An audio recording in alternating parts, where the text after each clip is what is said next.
If you're craving a meaty snack that packs a good dose of protein, then some beef jerky might just be the ticket. Eating dried, cured strips of meat dates back to the ancient cultures of South America, and it's thought that jerky may be an English mispronunciation of a native word for burnt meat. Beef jerky is no longer a food of subsistence. It's now a popular snack food that comes in a variety of flavours.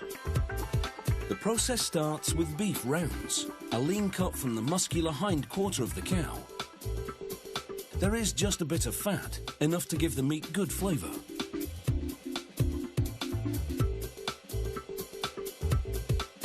Workers put the beef rounds through a slicer, which cuts them into thin strips of identical width, so that the jerky pieces come out as uniform as possible.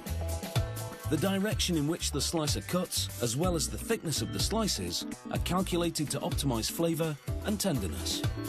The marinating will further tenderise the meat. Some producers inject the marinade prior to slicing. This company marinates after slicing, so that the marinade is sure to tenderise and flavour every slice. After loading a small batch of meat into a rotating drum, the marinade is added, a secret recipe comprising both dry and liquid seasonings.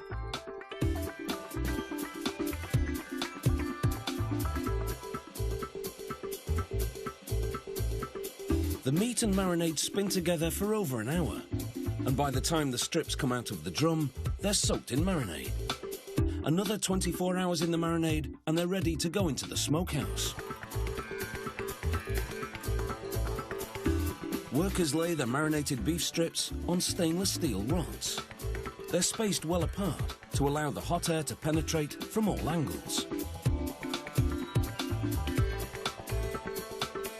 Once they fill a rod, they hang it on a rolling rack. A rack holds 100 rods, roughly 110 kilograms of beef strips.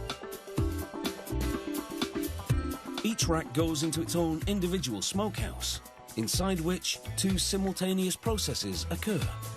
Water-soaked hardwood chips burn, slowly smoking the meat. And the jerky also cooks slowly at low heat, no higher than 82 degrees Celsius. The variety of beef jerky dictates the type of hardwood they use. For example, sweeter flavours such as honey barbecue or teriyaki require smoke with hickory or applewood, whereas for more savoury or spicy flavours, they use mesquite wood. Over the course of 5 to 7 hours in the smokehouse, the circulated warm air gradually dries out and cures the meat, and the smoke from the wood infuses it with flavour. Samples are taken from each fully smoked batch to measure the thickness. The required thickness is 3 to 4 millimetres. After the strips have been cut to approximately 8 centimetres long, the jerky enters an automated scale, which weighs out the quantity per packet. Meanwhile, an automated packaging machine heat seals the bottom and sides of printed plastic film, forming a pouch, then inserts a resealable zip. Then it prints on the batch number and best buy date. The machine then pulls apart each individual pouch and flushes the inside with nitrogen. Nitrogen forces out fresh food's worst enemy, oxygen. Then the machine drops in additional ammunition, that tiny oxygen-absorbing packet you find. Now the pouch is ready to receive its beef jerky.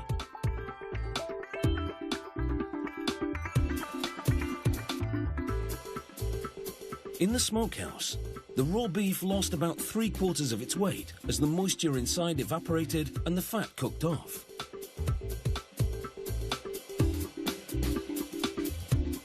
The sealed pouches are now moved to the boxing and shipping area.